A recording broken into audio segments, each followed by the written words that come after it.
Salut, j'espère que tout le monde va bien. On se retrouve aujourd'hui pour un petit message. Je pense qu'on va se retrouver plusieurs fois dans la journée. Je ne sais pas encore quoi, mais voilà. Donc, on fait passer un petit message. Je rappelle que les énergies ne sont pas interchangeables. Vous pourrez soit vous reconnaître ou reconnaître la personne du cœur, ainsi que des personnes de votre entourage. Voilà. Pour les personnes qui souhaitent me consulter, vous avez dans la chaîne, dans la présentation de la chaîne, toutes les informations pour prendre rendez-vous, pour à la fois consulter les créneaux disponibles pour les guidances par téléphone ou WhatsApp, pour les personnes à l'étranger, voilà. Et puis on va commencer la guidance.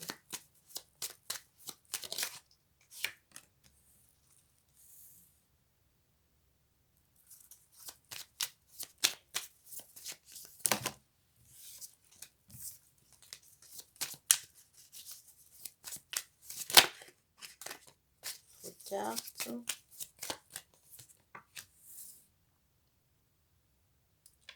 Alors là, je ressens des personnes, on me dit des hommes, qui ont le sentiment d'être punis là par le destin. Alors, on me parle de karma dans certains cas. C'est comme si vous étiez en train d'épurer un karma en lien avec l'Égypte ancienne. Et c'est aussi ce karma qui est responsable de votre, on me dit, de dégâts dans votre vie, mais de ce mal-être.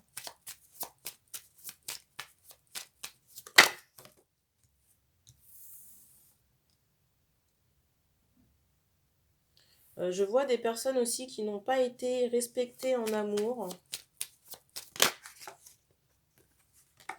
Et c'est comme si vous aviez vécu certaines choses pour...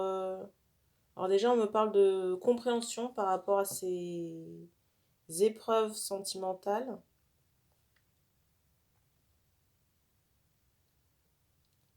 Mais c'est comme si, alors on me parle de plein pouvoir aussi, mais c'est comme si vous fallait prendre la mesure de certaines choses par rapport à l'affectif. Alors je ressens des personnes qui sont dans cet état de mal-être par rapport au confinement. Alors on me parle aussi de justice divine, mais on me parle aussi d'une réussite à l'issue de cette période de confinement. Je ressens des personnes qui vont reprendre leur plein pouvoir. Et cette période, on va vous permettre déjà d'amorcer une guérison. Alors pour certains, par rapport à des dons psychiques, enfin, des dons médiumniques, voilà. Et d'autres par rapport à un chemin de vie, une construction. Je ressens aussi des personnes qui ne se sentent pas à leur place d'un point de vue sentimental. J'ai vraiment cette notion de différence là, par rapport au partenaire actuel. Et j'ai des personnes là qui envisagent vraiment de couper sérieusement une histoire.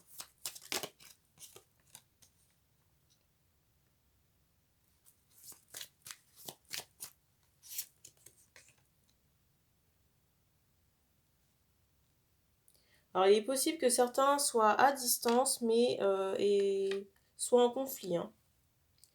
Et du coup, je vois cet éloignement. Certains vont vraiment prendre la décision d'arrêter des relations qui pour moi n'étaient pas justes, hein. Parce que pour certaines, il y a vraiment cette notion de relation forcée par de la magie.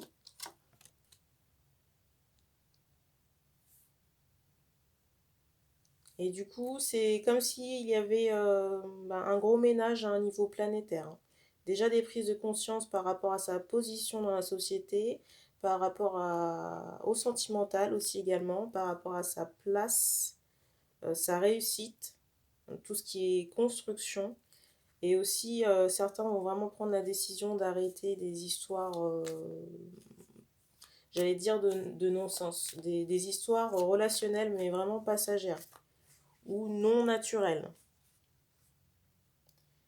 Et cet éloignement, en fait, cette phase de retrait va permettre déjà d'amorcer un équilibre et beaucoup plus de justesse dans les choses, hein, de manière générale. Donc oui, c'est douloureux pour certains. On a vraiment l'impression que son monde s'effondre là. Mais j'ai envie de vous dire que c'est un mal pour un bien. Parce que c'est quelque chose qui vraiment va amorcer un nouveau départ. Et puis une guérison dans les fondations. Parce que je vois qu'il y a... J'ai vraiment cette notion de... Alors déjà, on me parle de tristesse, mais c'est comme si on avait dans ces fondations beaucoup de schémas erronés, beaucoup de façons de penser obsolètes ou négatives. Et du coup, on est en train de faire une grosse épuration par rapport à ça. Voilà pour ce petit message. Et ben, je vous dis à très bientôt et puis prenez soin de vous.